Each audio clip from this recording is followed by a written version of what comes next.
As you may or may not know, my wife and I just got back from Vegas. It was a great trip. We ate, we drank, we had a blast. But then we got home and looked at the credit card, and I gotta say, it doesn't matter how much fun you're having, $25 for a drink is a ripoff. Frickin' Vegas. I hate getting ripped off, and so do the lads over at Harry's. They spent years watching the razor blade companies rip people off and said, no more. Not all heroes wear capes, my friends, and they want to prove that they're legit by offering you hot dogs a $13 trial set for just $3 at harrys.com/RTG. I've been telling you about them for months, and I'm genuinely proud to have Harry's as a sponsor of this show. I wasn't kidding. The plastic, futuristic-looking crap razors you get at the store are overpriced and they're poor quality. Harry's blades are crisp, clean, and classy. They're the kind of razor you'd expect your grandpa to have on his bathroom counter. And most importantly, they work. Shave after shave, they're so smooth, they're precise. I used to go through the crappy store blades all the time, but Harry's are built to last. And they're not just better quality than the other names, they're more affordable. And they deliver. Just set your schedule, and for as little as $2, new blades, shaving creams, lotions, everything you need, right to your door when you need it. I genuinely cannot think of a reason not to try Harry's. And I'm not just saying this because they're sponsors. They're the best shaving supplies I've ever used. Try them out, and if you're not happy, your shave's on them. And unlike the other subscriptions, they're really easy to cancel if you want to too, which is a nice bonus, but believe me, you're not going to want to cancel. Getting ripped off isn't funny. Switch to Harry's. Get started with a $13 trial set for just $3 at harrys.com/RTG. That's harrys.com/RTG for a $3 trial set.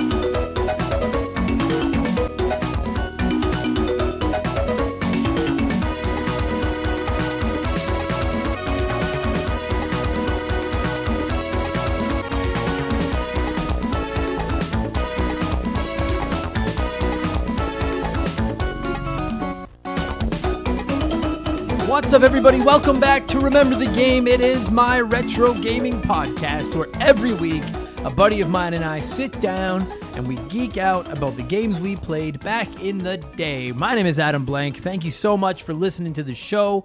This week for episode 95, we are talking Mario and Luigi Superstar Saga for the Game Boy Advance. Admittedly, there's not a lot of love for the Game Boy Advance here on the show. Certainly not because it's a subpar console, but I just didn't play much GBA. I mentioned that a little bit last week. It came out and it was big during my kind of bar hopping days, and I just missed a lot of stuff. So if you've got a Game Boy Advance game you would suggest that I can pick up off the internet somewhere for preferably a reasonable price, please shoot it my way and I'll maybe look at it, because I've got a Game Boy Advance sitting here and I don't have any games to play on it, so I'm interested. But I know I played Mario and Luigi Superstar Saga back in the day, and I'm pretty excited to get into it. My guest this week returning to the show is Bradley McHugh of the Movie Epidemic podcast fame, and we had a good time talking Mario and Luigi. We're going to get into that in a few minutes. Before I do, you guys know I have to do my little self-indulgent gaming-related rambling section. If you're not interested, you can skip it, but I don't know if anyone even does that anymore, but please don't. If you think it's all just Patreon plugs, it isn't. I spend like 90 seconds on the Patreon,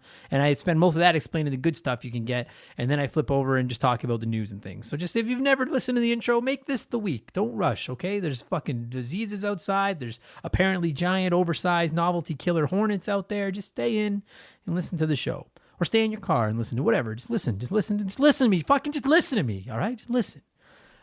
Speaking of our Patreon, we broke a record this month for the beginning of May, which, considering that we were shut down for most of April, is pretty fucking phenomenal. So thank you all so much. Whether you came back, whether you stuck with the show the whole time, whether you just signed up and came there for the first time, whatever reason you're there, thank you very much. As you know, our Patrons get access to a second weekly podcast that goes live every Sunday called Expansion Pass. And this Sunday's episode, I'm just going to be a ranking episode. I think I'm going to do one of those a month and just rank something. Last month, we ranked all the Mario games.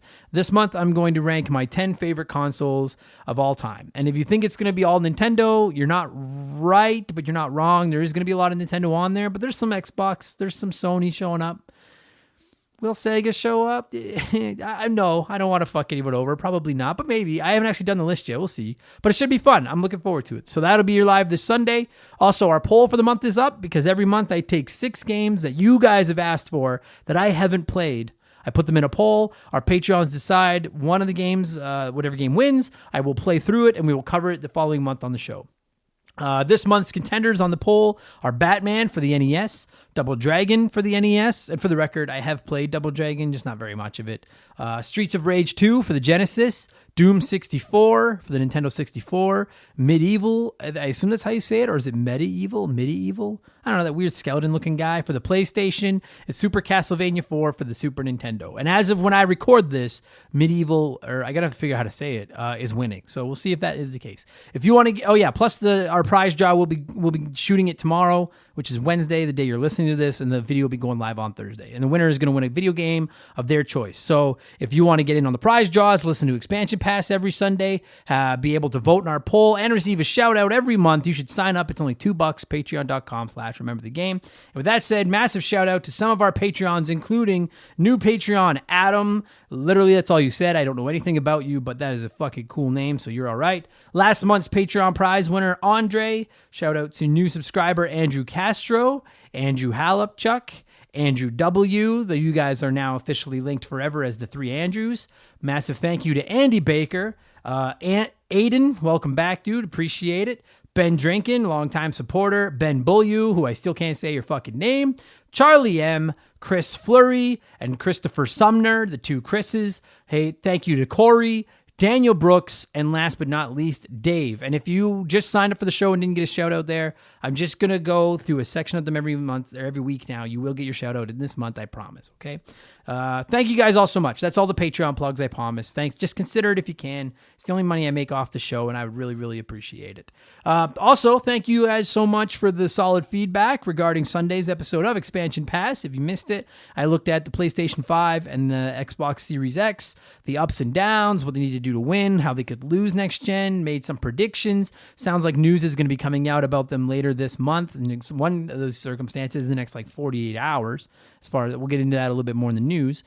So that was a lot of fun, and thank you for the people that said they enjoyed that. A few of you reached out and just verified what I said on that show, which is the fact that Sony's biggest advantage going into the PS5, Xbox Series X console war is just brand loyalty. It's Sony's biggest plus, and it's probably the biggest hurdle Microsoft has to get over if they're going to compete. Because there are a lot of people that have had a PS, maybe even they started with the PlayStation 3 when the PSN was really big, but the PlayStation 3 to the PlayStation 4, they'll probably get a PlayStation 5. They carry over their name with all their friends, with all their trophies, and it's just they've got an incredibly loyal and incredibly established consumer base, and it's going to be very difficult to chip away at that if you're anybody other than Sony. And I mentioned that on the show, and a lot of you reached out saying that was the case. You're going to buy a PS5 just because of that. So thank you for confirming it, but I get it. I fucking totally get it. And just quickly, before I get into the news, speaking of brand loyalty, and I've ranted about it on here before, but all of you stupid fucking fanboys on Reddit and social media that shit on people for using a system. If you're an Xbox user and you shit on PlayStation users, or PlayStation users that shit on Xbox users, everybody shits on Switch users, fucking PC Master Race even, whatever. It doesn't matter. You're a fucking idiot. Okay? I wish school was back so that all of you little turds weren't online all day. You were back at home, or you were in school fucking learning.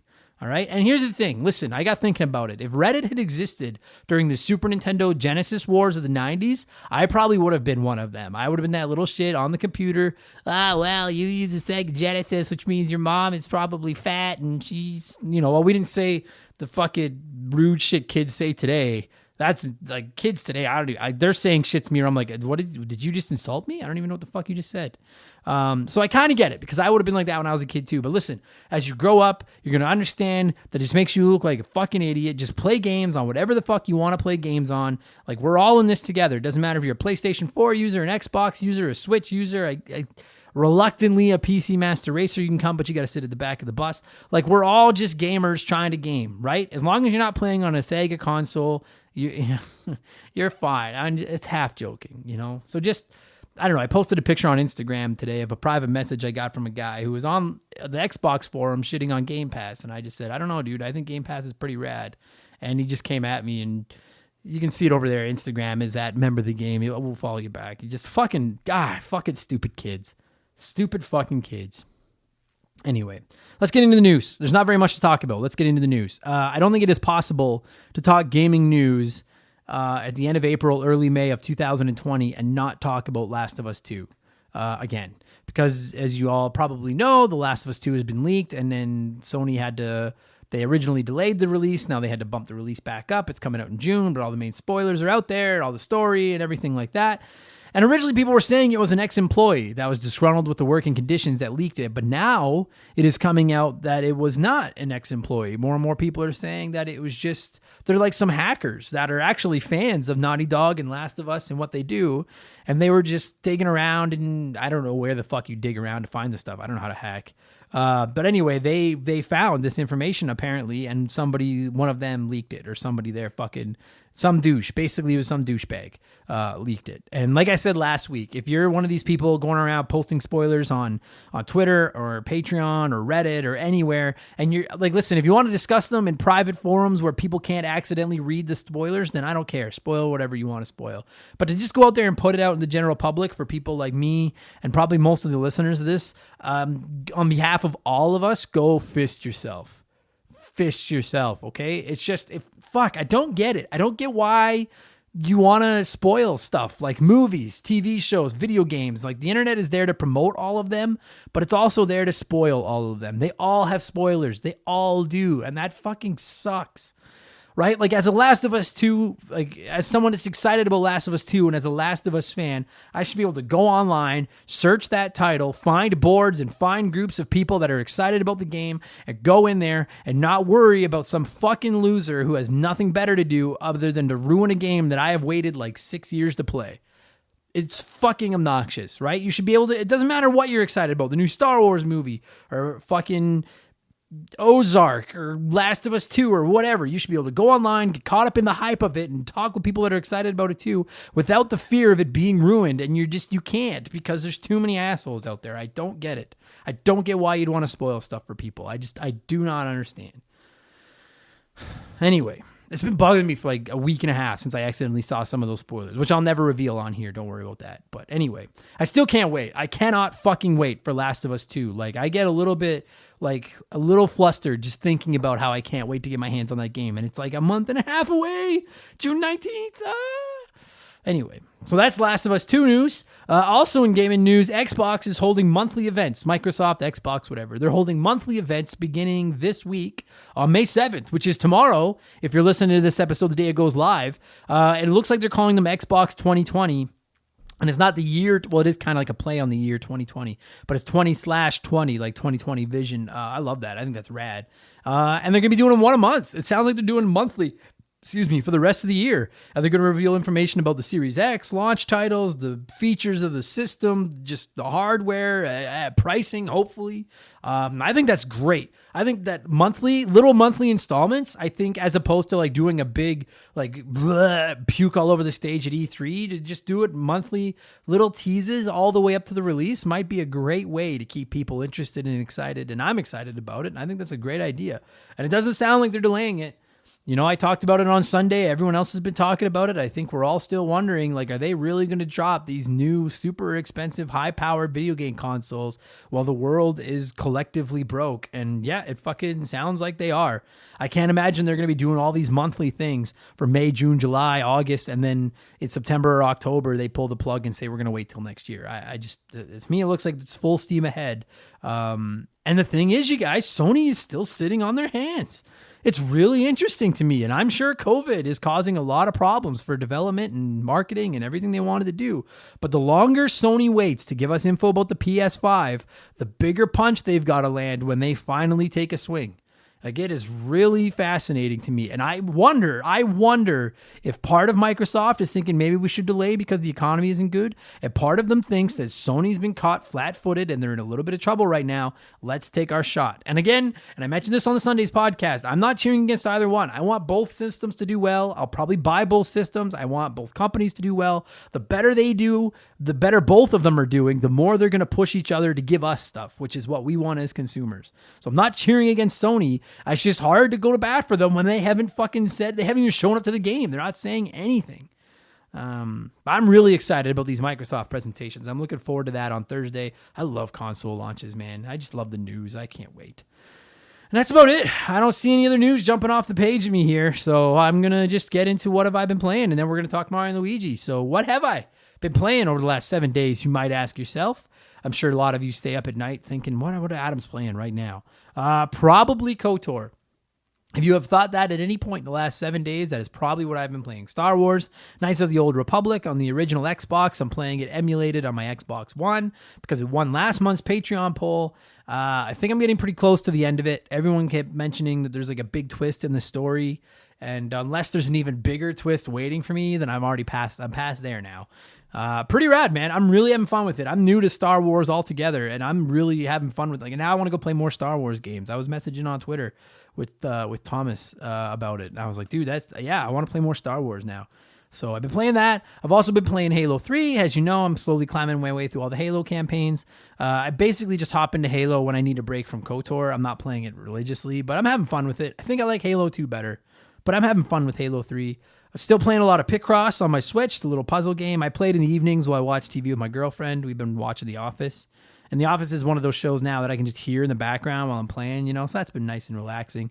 And then I still play Slay the Spire pretty well every night whenever I want to go sit on my deck, because everyone should be playing Slay the Spire because it is the fucking best game ever. And that is it. That's what I've been playing. That's the news. That's the Patreon plugs. That's the rumors. That's my ranting about shitty people on Reddit. That's everything. Let's talk Mario and Luigi. Episode 95, Mario and Luigi Superstar Saga for the Game Boy Advance.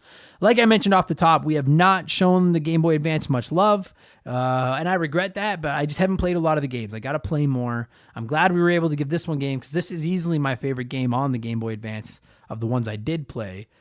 Which, like, if you're curious, like, I remember playing Mario Tennis. I played a lot of the old school games. I don't know if you remember or not, but like before virtual consoles, they were re-releasing like Mario Brothers and stuff like that. And I bought a bunch of those up. Zelda, Metroid, I think I had. And then I remember playing this game, Superstar Saga, just over and over. I fucking love this game. And even though I haven't played it in like 15 years, I still have really fond memories of it, which is, to me, is like the highest praise you can give a game or a movie or a book or something. You're like, I haven't dealt with it or watched it or read it or whatever in years and years, but I know I love it, right? Because it just left that great impression on you. And so with that said, I am going to cue some music. My buddy Bradley McHugh is on the phone with me this week, and we are talking Mario and Luigi Superstar Saga for the Game Boy Advance, which originally released in North America on November 17th, 2003. Kick back, relax, wash your hands, look out for big hornets, and let's talk Mario and Luigi, guys. Here we go. This show is sponsored by BetterHelp. Everyone that listens to this podcast knows about our illustrious CEO, my dog Molly. But the other silent partner behind the scenes is my wife. And let me tell you, my friends, a 17-year relationship with another person that has to talk to and live with you is a lot harder to maintain than one with a dog. We've had our ups and downs, and as you all know, a relationship isn't all sunshine and rainbows. They can be a lot of work. You get out what you put in when it comes to relationships, and talking to a therapist can be a fantastic way to put in some work. They can help you work through your issues, learn to communicate better, and even just provide you with an ear to bend when you need it. I've talked to my therapist about my relationships, especially when it came to my stand-up comedy career and how much I was away from home, and they helped me work on ways to keep my relationship strong even when I was out on the road. It turned out our relationship was actually better when I was out on the road, but that's a story for another day. And I know, right? Therapy. Who has the time these days? BetterHelp hears you, and they're making it easy. Fill out a quick form online, and they'll match you up with a therapist that suits your needs and that'll work around your schedule. You pick the meet times, and you can get your therapy fix from anywhere, over video, phone, or just chat. Become your own soulmate, whether you're looking for one or not. Visit BetterHelp.com/RememberTheGame today to get 10% off your first month. That's BetterHelp, HELP.com/RememberTheGame.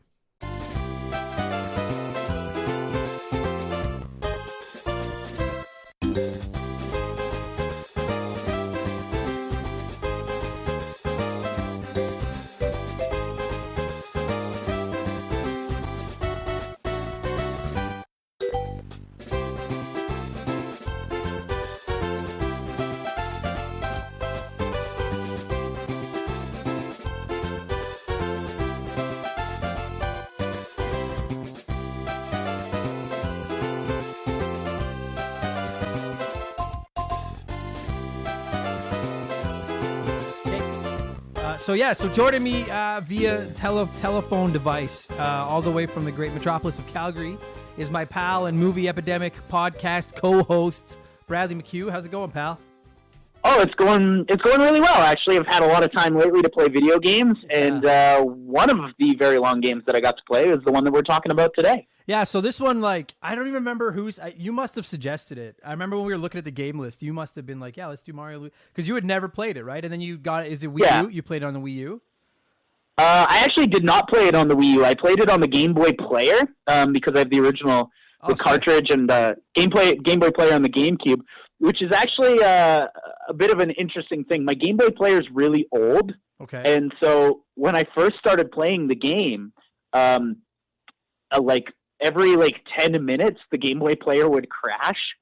And I was like, oh no, like I don't want to have to sit on my Game Boy Advance SP and play this. I want to be able to play it on my TV. And then eventually it just stopped doing it. So I was like, whew, thank God. Oh, that's fun. That's weird. I had one of those on my GameCube too. I fucking love the Game Boy Player. Yeah, and I never had a problem with my Game Boy Player until this game came along.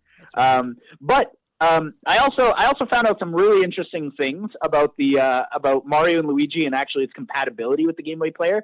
Have you ever played like a Game Boy Advance game and after it says Game Boy, it also says Game Boy Player for some reason? Yes, I did. Yes, I found out the reason for that is because if you play a game that says Game Boy Player on it on the Game Boy Player on the GameCube, it actually knows when to use the rumble feature. Oh, no shit. Which of course, like, it wouldn't have on the Game Boy Advance, but, like, when I'm playing Mario and Luigi Superstar Saga and something happens, like, I get hit, like, my controller rumbles, and I was like, that's a really kind of neat touch. It adds almost nothing, but it's a neat touch. Yeah, it is. Dude, like, I was talking about it on one of the podcasts a couple weeks ago, because, like, everyone talks about the Switch and how phenomenal Nintendo has done with the Switch, and how it's portable, and it's also TV and everything, but, like, they've been combining TV with handhelds all the way back to, like, the Super Nintendo with the Super Game Boy. But the Game Boy Player, I thought, was just like to the whole nother level. Like, once I got a Game Boy Player, I hardly ever turned on my Game Boy Advance. I would just prefer to play, because not like the old Game Boy games didn't look that good on the big TV, even through the Super Game Boy. Whereas the Game Boy Advance games, most of them look fine on a big TV through the Game Boy Player. Yeah. We'll talk about that a little bit more. But man, Game Boy Advance, like, the visuals on Game Boy Advance are so special. You know, like, they're so colorful in like a way that I can't even imagine us being able to achieve in handheld at that time. Yeah. Like, the Game Boy Advance was amazing for its time, like really incredible. Yeah, it was really, I feel bad because that's probably, it is my least played Nintendo console ever, because I just was kind of getting away from it at that time. Yeah, I would say it's probably up there for me. There are a few Game Boy Advance games that I hold extremely dear to my heart. Zelda Minish Cap is like one of my favorite games of all time. Metroid Fusion I also really, really love. The Fire Emblem games. Yeah. And now Mario and Luigi. That's smooth. Yeah, because yeah, I saw this on your list, and I was like, shit, like I've straight up never beat that game, but I had it. Right. You know, and I must have played it as a kid. this is a funny story. When I booted up the game, I was like, okay, let's take a look at my file from when I was a kid, because I don't really remember playing it. I mustn't have played that much. But apparently, I played this fucking thing for 72 hours when I was a kid. Wow. I had a 72-hour, and the thing is that my level on my 72-hour file was lower than what I ended on with my new file. Yeah, I was gonna say, like, I mean, listen, I have very few bad things to say about this game, but I don't think this is a 72-hour game. So, it sure ain't. So I was like, what the fuck were you doing? But you know what? That might have been setting it down and walking away, and setting it down and walking away. Yeah, like that's what I must have. But it was Game Boy Advance, right? Like when I was a kid, I wasn't dumb enough to do that and just kill my batteries. You know, like I don't know. But anyway, let's talk about the game. Yeah, okay, that's a crazy idea. So this game, like, here's the crazy thing about this game, because like you said, like you literally played this game in the last like 96 hours. You played through this game. It's probably been 15 years since I played through this game, but like, to me, you know, one of the calling signs of a really good game is a game that like you play once and you haven't played for a decade and a half, and in your head you're like, I still really like this game. Do you know what I mean? Like one of those games that just sticks with you, and you're like, no, I remember really liking that. And that was this game. Because I'm a Super Mario RPG like die-hard fan, and I know you like Super Mario RPG. I know you're a Paper Mario guy. Big Paper Mario guy. I love Paper Mario. This is like as close as there is. I mean, obviously not the Paper Mario like art style, but this is the continuation of Super Mario RPG as far as like Mario RPGs go. Like, and I feel like maybe a little bit less of a, I don't want to call it a gimmick, even though it kind of is, a little bit less reliance on the paper mechanic. And more of that, you know, the real-time strategy, the hitting buttons to do extra damage or to do less damage and stuff like that, which I fucking adore in RPG. I wish more RPGs did stuff like that, because then it... Yeah, me too. Yeah, now it's not just mashing A, right? Like, well, and like, it just feels like Nintendo's kind of got it, you know? Like, as crazy as it sounds, but like with Super Mario RPG, like introducing that real-time mechanic that you have to do in turn-based combat was genius. Yeah. And then they're like, okay, how do we improve on this through Paper Mario? We're making every because like in the Super Nintendo game, it's mostly just like you press A at the right time every time. Yeah. And there's not much more to that. Within Paper Mario, it's like you hold the hammer back and then you have to hit it a certain time, and then you can, if you hit A a certain amount of times, you can do like fancy moves.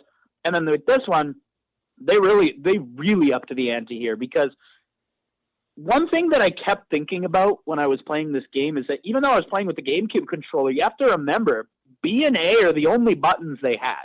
Yeah, yeah. That's all they had to work with, and you had to control both of these characters. So having each button control each character and you be able to switch through their abilities using the L and R button was genius. That's like, right. And yeah, because B was Luigi and A was Mario, right? B was Luigi, A is Mario, and you can switch the two. You can switch it so that Luigi's in the front, so then now he's A, and Mario's in the back. It's whichever brother is in back is B, but in combat it's always A Mario, B Luigi. That's so smart. But then you use the L and R to switch between like jumping, hammer, fireball, and there's something called like I think it's called like the Bros move or something like that, where Mario would get on top of Luigi and then they would spin across like a crevasse, or Luigi would jump off Mario's head to get to higher places. It's really neat, and it calls for a lot of like puzzle solving, because most of this game is puzzle solving. Yeah, it is. Yeah, like I mean, I enjoy that they put those little things into the combat, because like one of my biggest problems with any kind of JRPG is I get like I it doesn't matter how good the game is, by the end of the game I'm rolling my eyes every time I get in a battle. Like it's just mashing A. Whereas these, like all these games, at least they keep me kind of invested in the battle because I'm trying to do the special moves and stuff like that. But like you said, the puzzles, because like the BA stuff doesn't just work in battles, but it works in like the overworld as well, right? Absolutely, it does. Yeah, and you can use like your fireball to like hit Luigi in the ass, and it causes them to run really fast. That's so like fuck, they're just so clever. You know what I mean? Like, and I looked it up. I have the Wikipedia page right in front of me because I was like, I know that sometimes on some of these weird spin-off games like Link's Awakening, like it's not always Shigeru Miyamoto and the Nintendo, like the diehard, like the superpowers over there in charge of these. But no, one of the producers of this was Shigeru, and I'm just like, fuck, it's got that charm, man. It just has that Nintendo shine to it. You know what I mean? Like, it's a very polished game. That being said, I want to talk about all the things that I really like about the game and get that out of the way, so I can talk about the shit I don't like. Yeah, absolutely. Because this game, it does have that. Okay, so first of all, the story in this game is pretty good.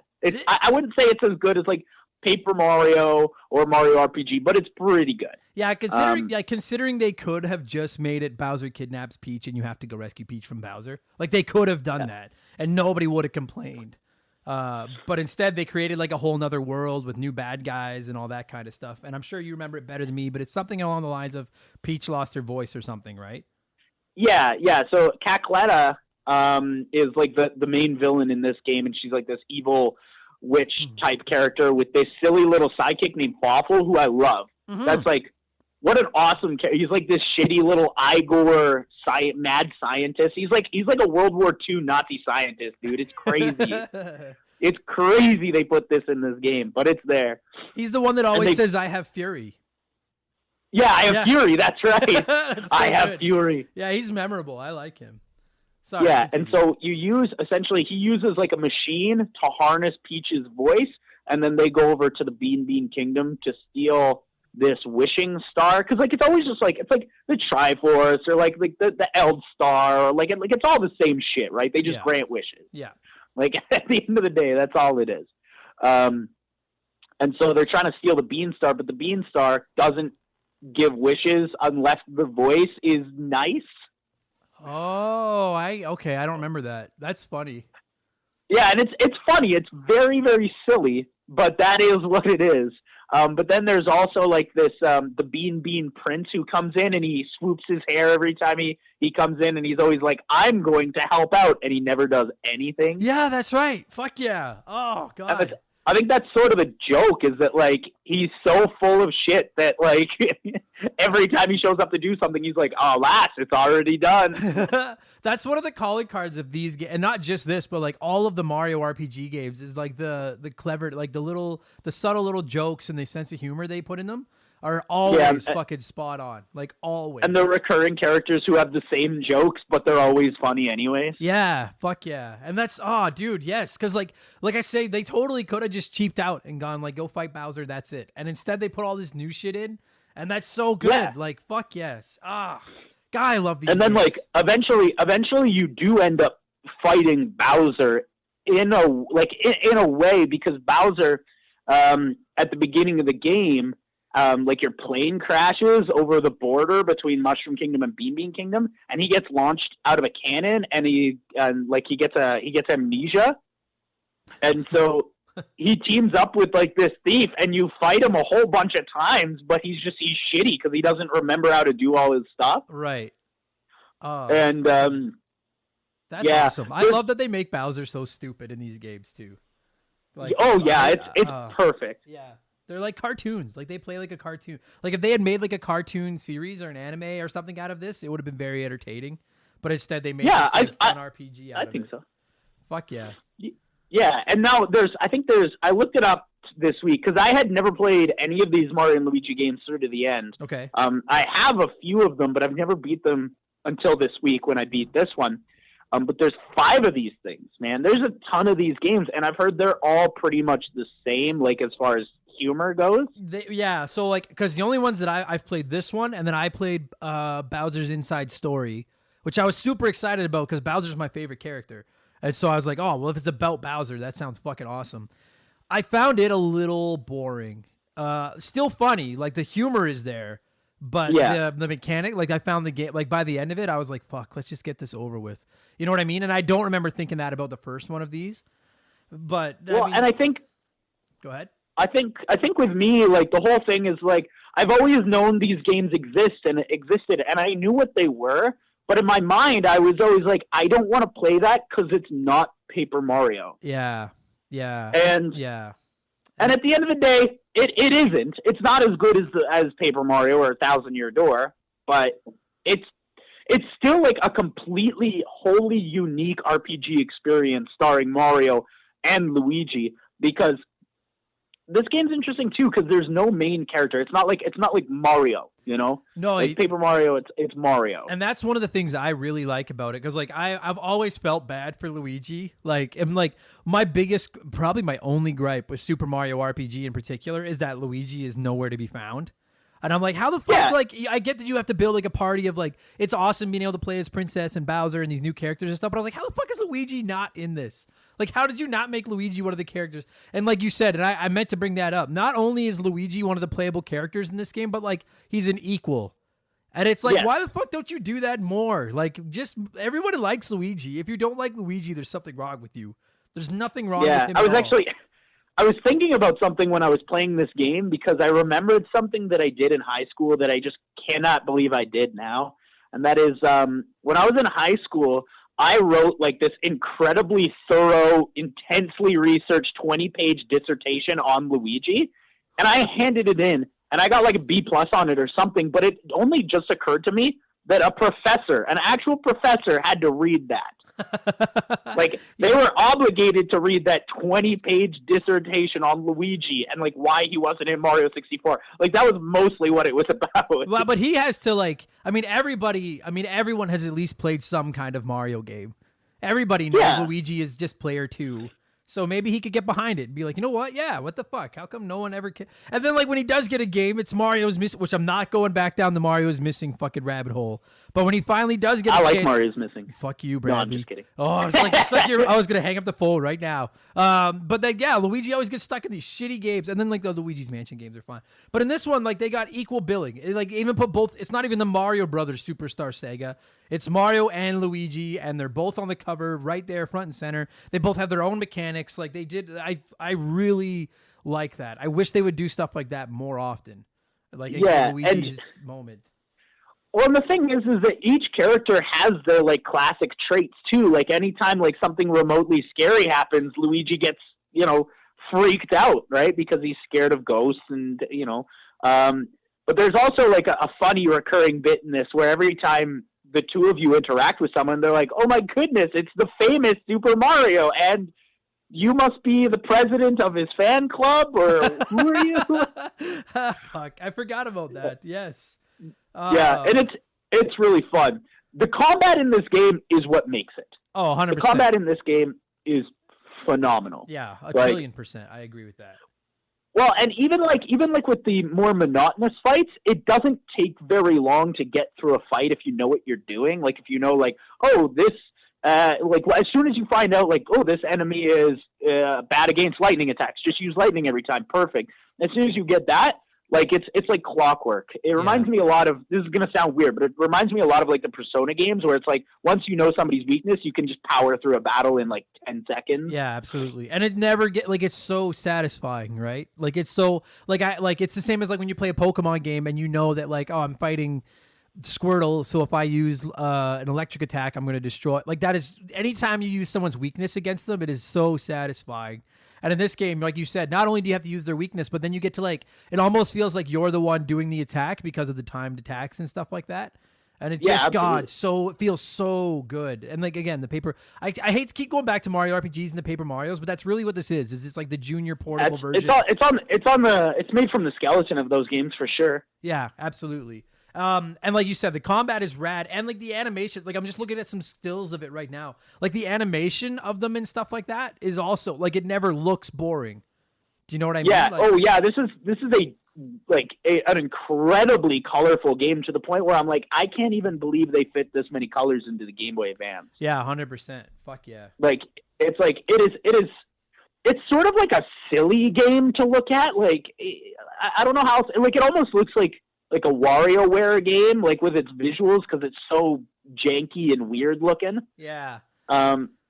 It's fun. As odd as, or like even like a Wario Land game. I would love a Mario and Luigi game that also had Wario and Waluigi. I was just thinking that. Like, I want a not a 4-player, but like an RPG game where maybe you have a team of the 4 of them.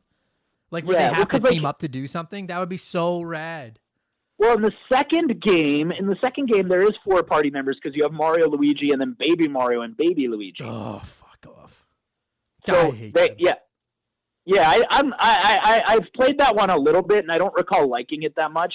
But the thing is like we know that they know how to get like 4 characters into this. Can you imagine a new Mario and Luigi game on Switch? Like now's the time. Yeah, okay, like because I've been thinking about that, but like because there's all these rumors going around that we're going to get a new Paper Mario game, and it's like if I have to choose between a new Paper Mario and a new Mario and Luigi, like of course we're going to go Paper Mario, like no question. Paper right? Mario all the way. Yeah, of course.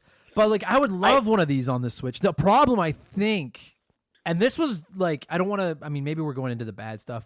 I do remember, and I found this with all these like these games are easy. Like yeah, that was gonna be my first quarrel with the game. Yeah. Is that this game's really easy, my guy, especially if you've played RPGs before. Yeah. That being said, I also understand that the target market here was first time RPG players. Yeah, like it kids. is. Yeah, and like and that's where like it's the same as like I shit on the Yoshi games because Yoshi, fuck Yoshi. But like they are so easy, right? And it's like, but that's kind of the demographic that they're aiming for. And you're right. This is like my first RPG. Like it's like my first this, my first that. It's my first RPG game. And I feel like the charm and the battle mechanics and the characters and the story kind of like make up for it. Like they kind of balance it out. Do you know what I mean? Where you're like, I'll play through this easy thing because it's not boring. At least it's entertaining to see what happens next. Yeah, it's easy, but it's never boring. No, but I do wish that it had like a hard mode or something. And that's where like I wonder if like a game like this on the Switch, like I wonder if they're worried that if they put something like this on the Switch, people would buy it and then be like, this is too easy. Whereas like I do think I mean it's impossible to know the exact numbers, but I have to assume at least 50% of the demographic of the portable Game Boy Advance market was children. Just like it was with the 3DS and all that stuff, right? So that's where this makes sense. Like we have the Paper Mario games. If you're not that the Paper Mario games are the most challenging games in the world either, but if you want a little bit more, serious, they're not too. But even like Thousand Year Door has moments. Absolutely, it does. Yeah, and while I think that this game is sort of set up as like your first RPG, I don't think that it teaches you a lot of skills that you would need to know to play an RPG. If that makes sense. Yeah, you're right. Like if you played this and then hopped into Final Fantasy VI, like you'd have no idea. You'd be kind of pissed off. I think you'd be like, "Well, I wasn't prepared for this at all." Yeah, how come? Whereas like one that I think is almost a better example of that is just the straight up first Pokemon game, because like yes, that is baby's first RPG, and it's a pretty easy game, but there are points where you have to really think out statistics and all the elements around you, and you may have to do some grinding. Yeah, I agree with you. Yeah, Pokemon might be a better example. This one's just... Dude, This is such a... Like, the Mario and Luigi games are such a niche title because they're these charming, funny, little action kind of oriented RPGs, but they're easy, and they're not like it... Yeah, like who... Like... It's a good time game for sure. That's what I call it. It's just a good time game. I don't want to stress about nothing. I just want to play a good time game. Yeah, I agree with that. I mean, I think if they released a full price like $60-$80 Mario and Luigi on the Switch game now, I don't know how well it would go. Like I think it almost would have to be like I don't know, like maybe like an indie game. You know what I mean? Like maybe like a $20 or $30. Like almost like with like Golf Story type aesthetic, or like something that like a small team could make, like at Nintendo, that like of like 10 people who aren't doing shit, like a Toad's Treasure Tracker style, like with that kind of price point and stuff, like not, you know what I mean? Because like if I paid $80 for one of these games and then beat it in 10 or 15 hours and didn't have a single moment where I was even close to dying or anything, I'd be like, that was entertaining, but it was also $80. So do you want to take a wild stab? I actually wrote down, because I noted real early how easy the game is. I actually wrote down how many times I gamed over playing Mario and Luigi Superstar Saga this week. Do you want to venture a guess? 0. Exactly 0. That's correct. Yeah, I believe that. Well, and because 1-up mushrooms are so easy to get your hands on too. Not that you need that often. But... And every boss fight has like ultra shrooms before it, and a save point, and like maple syrup and stuff. And even like I never healed before bosses playing in this game because I just never felt the need, and I never died. Yeah, like I'm very surprised it didn't have. I mean, I guess if you wanted to I mean, I guess if you wanted to artificially put in a hard mode, you could do stuff like don't use the timed hits or something like that, I guess. Because you do like minimal damage if you don't hit the timed things, right? Yeah, it's like people who are like, I don't use rare candies in Pokemon. I'm like, nah, but they're giving them to you, so why not? Yeah, and if you don't use the timed hits in this game, then I don't think this game would be fun. Then it would just become a very boring baby's first slog tap A once RPG, right? Like that. Yeah, and like the fun is the timed attacks and stuff because they never get old. Like they're always satisfying. So yeah, well, yeah, especially because like when you hit an enemy in this game, it makes like a sound, and there's like a little colored explosion. Like if you're Mario, when you hit it, it'll go, and then like there'll be like a red explosion behind the enemy, and you're like, I did that. Right. Well, I did that. Another thing that this game has going for it this is one of my favorite things about like the Paper Marios and stuff is like the overworld has hints of a Metroidvania to it. You know, where yeah, definitely. I mean, more Metroid than Vania because there's not really any action. But like, you start picking up moves, and then you can go back to places and be like, well, now I know how to get in there because I can. Like, wasn't there stuff like you could squash Mario and then he'd sneak under shit and like stuff like that? Yeah. You could hit Luigi with the hammer and he could sneak under gates and stuff. Yeah. But you would see those gates and you'd be like, I wonder what that's about. Yeah. And then as soon as you find that mechanic, you're like, oh, I got to go back now because I can get like that is one of the most satisfying things in video games to me is when I see something and I'm like, I know at some point I'm going to be able to fucking get there. And then as soon as I get the ability to get there, I forget the story altogether. I'm like, I got to go back to that thing. And it's probably not even anything I had to get. It's just the concept of it. And you know what I mean? I fucking love that mechanic. Yeah, and I actually really I love a lot of the boss fights in this game too, despite the fact that I would say all of them are too easy. With the exception of maybe the final fight with Fawful, which I almost lost but still didn't quite. But like there's so many cool boss fights in this game. Like there's the one where there's like the dragon that's like hatching out of an egg. That you have to fight. Yeah, it's like on top of a mountain. It's like near the beginning of the game. There's like a dragon that's hatching out of an egg. There's a really cool boss fight against like a giant piranha plant.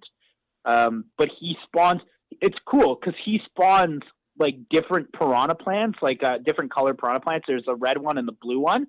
And the blue one you have to use fire against, or else it'll just keep respawning. And the red one you have to use electricity against, or else it'll just keep respawning.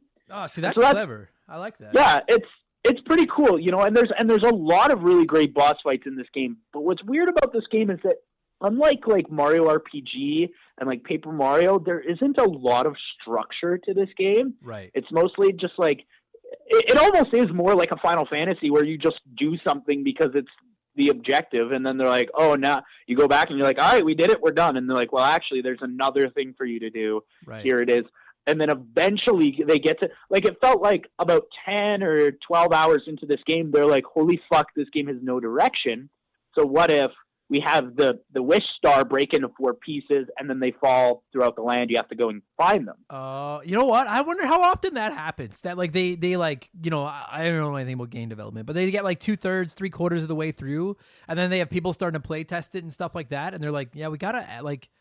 It's very flat, or it's very just from left to, you know what I mean? And then they figure out they have to, like, I wonder if that stuff was there right from the get-go, or if they realized afterwards, yeah, we fucking have to put something else in here.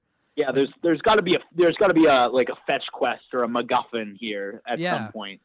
But you know, I mean, for the most and part. so you go around and you collect the 4 pieces, but the thing is like as soon as they break apart and then the 4 pieces have scattered, you're like, okay, we've got some structure now. But it's so late in the game that they're like, make them easy to get. Just make them like 20 minutes, maybe 30 minutes each. Just make them easy. Yeah. You know, and so they're really easy to get. There's one thing about this game that I want to talk about that, because like I love this game so much now. Like this is now going to be one of my favorites because I never finished it as a kid, and I don't remember playing it despite my giant playtime. And so this is truly like one of my new favorite games. I do think it's too easy, but there is a big problem I have with this game is that to switch up the gameplay between like the puzzle solving and the action sequences, and like the fights and the boss fights and yada yada. They do this thing that I don't like. What's that? And that is they put in these little mini games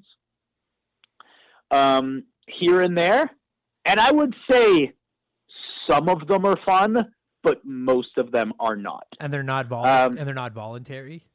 No, you have to do them. Like there's one like when you're going across the border, there's one where you're like you have to play skip rope with the border crossing guys. Right. I remember that. Yes. Yeah.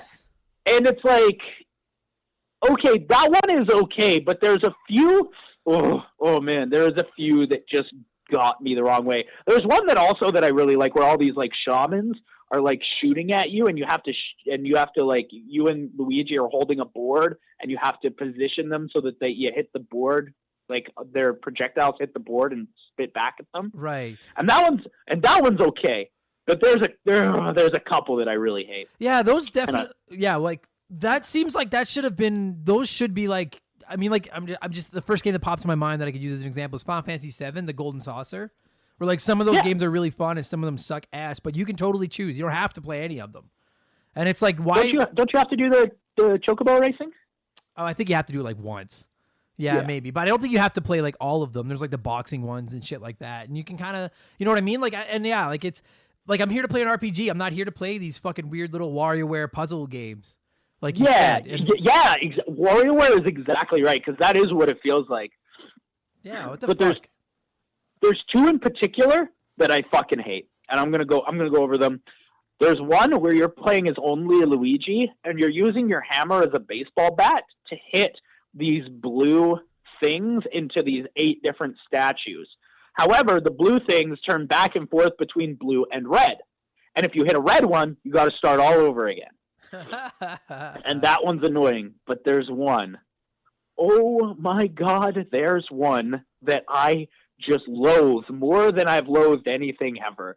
And it's this fucking one where you're on a pirate ship and they're like, you have to prove yourself worthy of being part of our crew. And to do this, you have to play this stupid fucking minigame where you have like rows of 5x5 barrels and you have to line them up in a row, and it sounds fun, but you have to get 30 in like a minute and a half, and it's awful, dude. It sucks.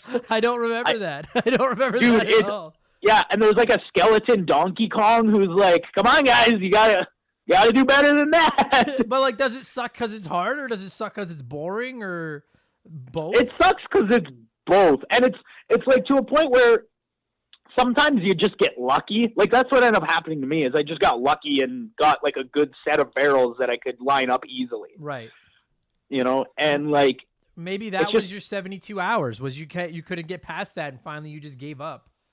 Yeah, there's also one that I like medium. I would say I don't hate. Where like you have Luigi and Mario over here, and there's like different blocks that are coming at different speeds above your head, and one says M and one says L, and you have to hit 30 of them. That one's hard to explain, but it's not that fun. Yeah, okay, I remember that one actually. You know what? It's like I rant about this on the Spyro the Dragon episode because I don't know what order these are going up in. Like, I hate it when developers try to shoehorn a different genre into the game just to try to change it up.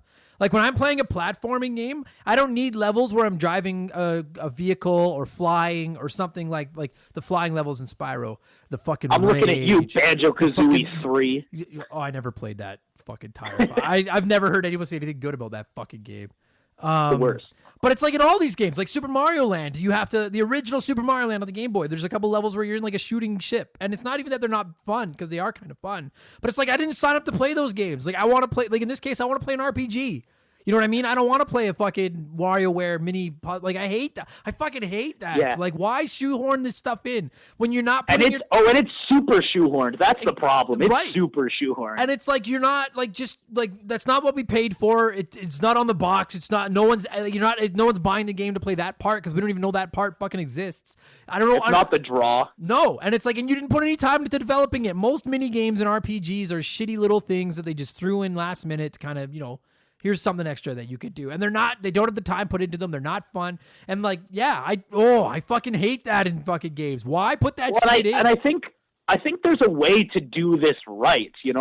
Like for instance, like if I'm thinking about an example of this that I like, it's like the the river level in Super Mario RPG where you're jumping around in the river. But that actually feels like you're doing something, like you're actually progressing the story. Whereas this is just like they stop the game, they're like, play this Mario Party minigame, and if you don't win, you're just going to do it over and over again. It's like, I don't care about that. Because like when you do, because again, God, I love Super Mario RPG. When you're doing the barrel jumping in Super Mario RPG, it doesn't really matter how good or bad you do. You can't lose.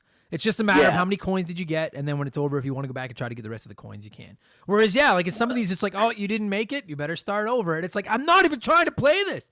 Like, what if I really suck at platforming games and action games, and I just want to play a turn-based RPG, which is what your goddamn box offered to me, and then it didn't turn out. Oh, yes, now I get it. That's what I was promised. Motherfuckers. This game gets a 0. It's fucking a fail. Fuck it. No, and that is a big part of this game that I don't like, and I think that could have been done better. But I think there's so much to love here. Like there truly is. I'll tell you a true story. So, I've been like spreading out my days very meticulously, and I'm like, this is how my days go now. It's like when I wake up, I play Animal Crossing till noon, and then I play whatever game I'm working on until 5, dinner, movie. Then after that, Animal Crossing till 10, and then at 10 p.m. I play Animal Crossing because at 10 p.m. the store closes.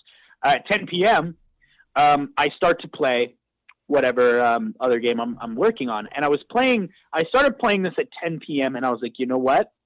Tonight's the night. I'm going to finish this thing. And I was like not that far in the game. Yeah. I was like, tonight's the night. I'm going to finish it. I bet you I'll be done by like 2, maybe 3. I assumed it wasn't going to be that long. And then it ended up being like, it's a short game, but it ended up being a little longer than I had expected.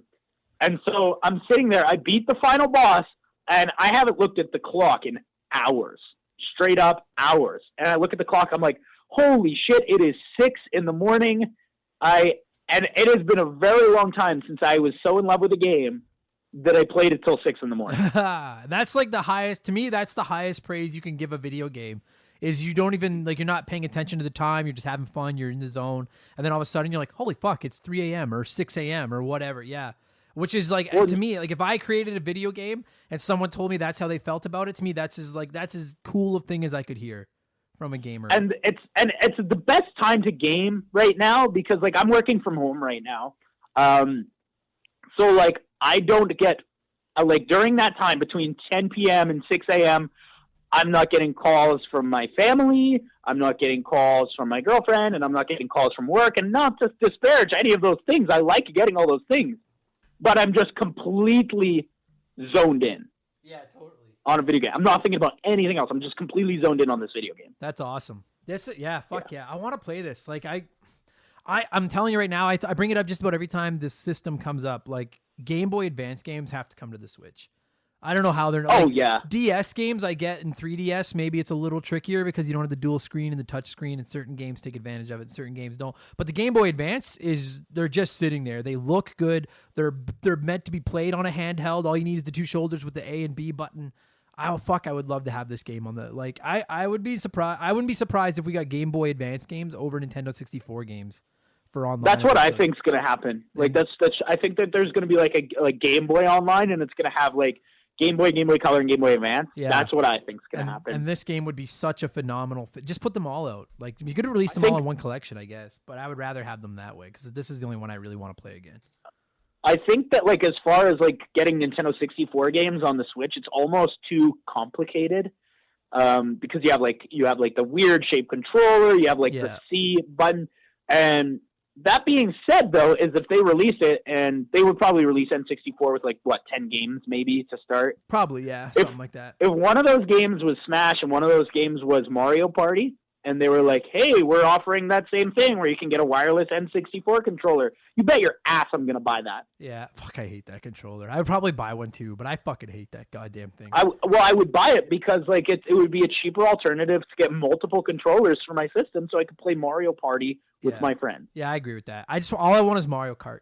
Gives me Mario Kart 64 with online, and I'll give you, like, I'll buy another year of Nintendo Online just to play Mario Kart 64 online. That's all. That's good enough. Anyway, we could go down that wormhole forever. I'm good. I feel satisfied. How you feel? Yeah, I'm happy. I'm happy with that. this was a game I'd never played before, and thanks to this podcast, I had a reason to play it. And I think that it's too easy. I definitely think it's too easy, and there's definitely some filler content in there. But for a Game Boy Advance game, like, this game still took me 16 hours to beat. Right. For a Game Boy Advance game, like, it's a pretty big feat, I would say. Yeah, I agree with that. And you got to remember too, like, this is, and I think this gets forgotten, like, this is the one that launched the Mario and Luigi series. Like, this was their first attempt at this. Like, obviously they had done Super Mario RPG and Paper Mario stuff, but this was their first attempt at, like, a handheld new kind of series of RPG games. And they've spawned, I think, 5 now. And honestly, it's a mixed reviews, but this one is the one that everyone is like, no, this game is the fucking tits. Like, I'm looking at the scores right now online from different people, and it's like 85, 90, and up from everybody. Like, it's a really good, charming, funny game. It just is. God, I hope we get it on Switch soon. Yeah, me too. I know that they just remade it for the 3DS, so I almost wonder, like, if they should just port that version. Yeah. That they remade. I've heard the remake's pretty decent. There have to be some 3DS. Like, I know not everything from the 3DS could transfer onto the Switch, but the fact that there's a 2DS which doesn't go 3D, like, as long as it doesn't need the dual screen, I don't see no reason why it couldn't run on the Nintendo Switch. I see no reason. Yeah. Well, and like bringing 3DS games over is pretty easy. You just use hub menus, right? Like, it's not that crazy. Okay, I'm trying to figure out how to score this thing because there's only 2 fucking. Okay, you know what? It's been out for 17 years, so we'll go that way. On a scale, that's how I'm mailing it in on my quarantine run here. On a scale of 1 to 17, how would you score Mario and Luigi Superstar Saga or Saga? How do you say it? I say Saga. I don't know. I think the jury's out on how that word is said. I think it's Saga. Saga. Saga. I think it's Saga. Yeah, Saga. Yeah, it's the Nintendo car hole. I'll go Saga. What would you give it? What would you give it out of 17, Bradley?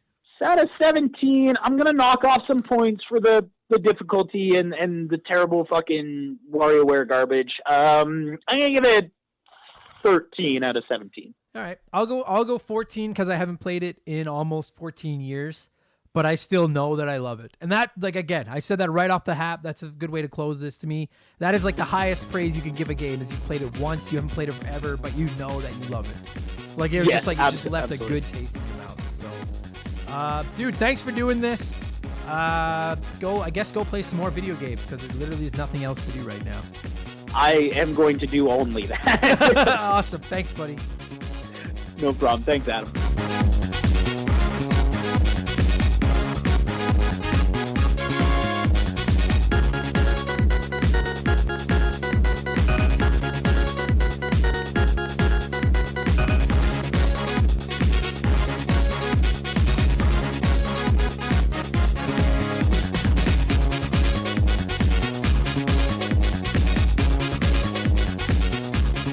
That's going to do it for this week's episode. Bradley, thank you so much for downloading, playing, and then calling to talk to me about Mario and Luigi Superstar Saga. And to every single one of you that are letting us blab into your ears every week, thank you so much for listening to the show. There is a very good chance that by the time I post episode 96, we have cracked 50,000 downloads. We're right on the cusp. Originally, my goal was to hit 20,000 by episode 100. Then it became 40. We're going to hit over 50, which is fucking rad. You guys are all the best. Thank you so much for listening and spreading the word of the show and telling your friends and following us on social media. And obviously, if you can, support us on Patreon. It's only $2. We're giving away games every month. You get extra episodes of the show every Sunday. You get to vote for games we cover. You guys know I did the whole blurb at the top. Patreon.com/rememberthegame. $2, which is nothing. And that's going to do it, you guys. I'll be back on Sunday with the next episode of Expansion Pass, ranking my top 10 favorite consoles of all time. And I will be back next week with episode 96 of Remember the Game as we climb onward and upward toward episode 100. Thank you for listening. Stay safe. Wash your hands and your controllers. Look out for giant hornets. And I'll talk to you again in a few days. Take it easy. Cheers.